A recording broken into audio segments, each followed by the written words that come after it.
Hello everyone, I am Priyanka and welcome to my channel. Today we are doing chapter 11 of physics segment of class 9, which name is work and energy. In this video we will talk about one of the important topic of this chapter, that is difference between the work and energy. Okay, so let's start for the today's session.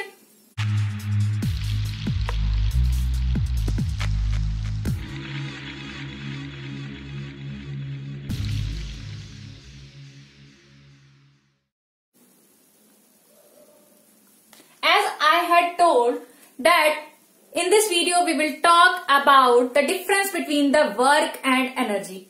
Okay, so first of all we will understood what is the definition of the work. Okay, work is said to be done when force is applied on the body and it covers some displacement. क्या कहा जा रहा है कि work कब कहा जाएगा कि हुआ है, जब हम क्या करेंगे, फोर्स अप्लाई करेंगे किसी ऑब्जेक्ट पे, किसी बॉडी पे, और वो फोर्स अप्लाई करने पे क्या करेगा, कुछ डिस्प्लेसमेंट कवर करेगा.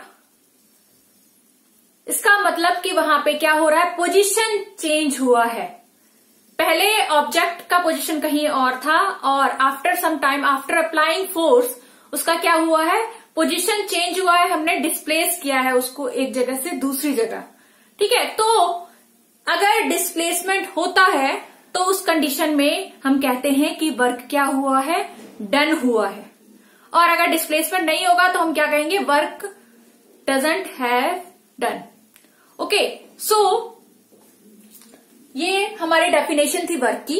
ओके, और अगर हम देखें एनर्जी, व्हाट इज एनर्जी, तो energy is defined as the ability to do work. Energy क्या है, एनर्जी जो है हम किसको कहते हैं, ability to do work. Ability means क्षमता होती है क्या करने के लिए, काम करने की. जो काम करने की क्षमता होती है उसको हम क्या कहते हैं, उसको हम कहते हैं कि वो क्या है, एनर्जी है. ठीक है, तो जो बेसिक डिफरेंस था वो क्या था, जो वर्क होता है वो कब कहा जाता है, जब किसी ऑब्जेक्ट पे हम फोर्स लगाएं और वो कुछ डिस्टेंस कवर करे, डिस्प्लेसमेंट कवर करे. But in case of energy, energy किसको कहेंगे कि ये क्या है, एबिलिटी टू डू वर्क.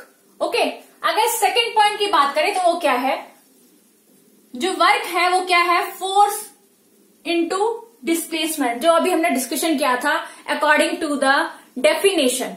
तो अगर फॉर्मूले की बात करें तो वो क्या है, फोर्स इनटू डिस्प्लेसमेंट.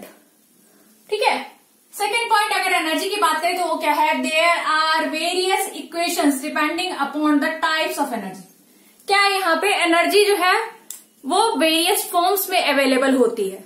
ठीक है, तो कौन सा फॉर्म अवेलेबल है उसका फॉर्मूला उसके अकॉर्डिंग लगाया जाएगा. ठीक है, यहाँ पे एक जनरल फॉर्मूला था वर्क का, वो था हमारा force into displacement. But in case of energy, energy जो है वेरियस टाइप्स में अवेलेबल है ऑन द अर्थ. तो यहाँ पे हमने दो एग्जाम्पल लिए हुए हैं एनर्जी के. वो क्या है, पोटेंशियल एनर्जी, जिसको कि हम डिफाइन करेंगे. इस चैप्टर में हमने ऑलरेडी डिफाइन किया हुआ है, अगर आप मेरा लिंक देखोगे वर्क एंड एनर्जी चैप्टर का, ठीक है, वो मैं मेंशन भी कर दूंगी डिस्क्रिप्शन बॉक्स में.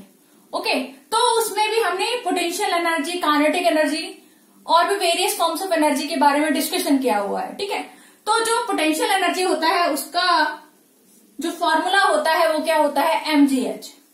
वहीं अगर काइनेटिक एनर्जी की बात करें तो उसका जो फॉर्मूला होता है वो होता है half mv². Okay, third point की बात करें वर्क के तो वो क्या है, the components of the force are parallel to the displacement. क्या कहा जा रहा है, जिस ऑब्जेक्ट को हम क्या कर रहे हैं, फोर्स लगाएंगे, वो ऑब्जेक्ट कहां होगा और जो डिस्प्लेसमेंट होगा वो दोनों आपस में क्या होती है, पैरेलल होती हैं. फॉर एग्जांपल जैसे यहाँ पे एक ऑब्जेक्ट रखा हुआ है, ठीक है, तो यहां हमने क्या किया, फोर्स अप्लाई किया, और जो डिस्प्लेसमेंट होगा इधर ये होगा, या फिर फोर्स अगर हम अपोजिट में अप्लाई करेंगे तो डिस्प्लेसमेंट इस साइड होगा. तो यहां हम देख रहे हैं जो फोर्स है वो क्या हो रहा है, फोर्स और डिस्प्लेसमेंट का जो रिलेशन देखेंगे वो क्या होते हैं, आपस में पैरेलल होते हैं, ठीक है। बट इन केस ऑफ अगर यहां थर्ड पॉइंट एनर्जी की बात करें तो वो क्या है, energy is the result of work performed. Energy क्या है, result of work performed means किस टाइप का हम वर्क डन कर रहे हैं उस पर डिपेंड करेगा कि एनर्जी किस टाइप की प्रोड्यूस हुई है। फॉर एग्जाम्पल अगर इलेक्ट्रिकल एनर्जी प्रोड्यूस हुई है, इट मीन्स वहां पे हमने कुछ इलेक्ट्रिसिटी वर्क किया है, ठीक है।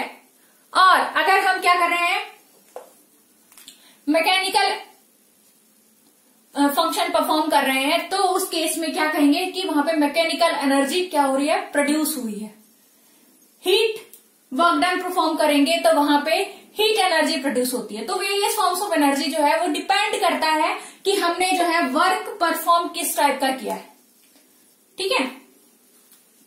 फोर्थ पॉइंट की बात करें वर्क की तो वो क्या है, if the applied force is in the same direction as the displacement then the work is positive। क्या कहा जा रहा है, यहां पे हमने एक एग्जांपल देखा था, अगर फोर्स जो अप्लाई किया गया है, फोर्स की डायरेक्शन और जो डिस्प्लेसमेंट हुआ है, जिसको कि हम ऐसे रिप्रेजेंट कर सकते हैं, वो उसका भी डायरेक्शन सेम हो। यहां हम देख रहे हैं फोर्स की डायरेक्शन ये है और डिस्प्लेसमेंट की भी यही है, तो उस केस में कहेंगे जो वर्क डन है वो क्या है, पॉजिटिव है। जो वर्क डन है उसको हम क्या कहेंगे, पॉजिटिव है, अगर force is in the same direction of the displacement.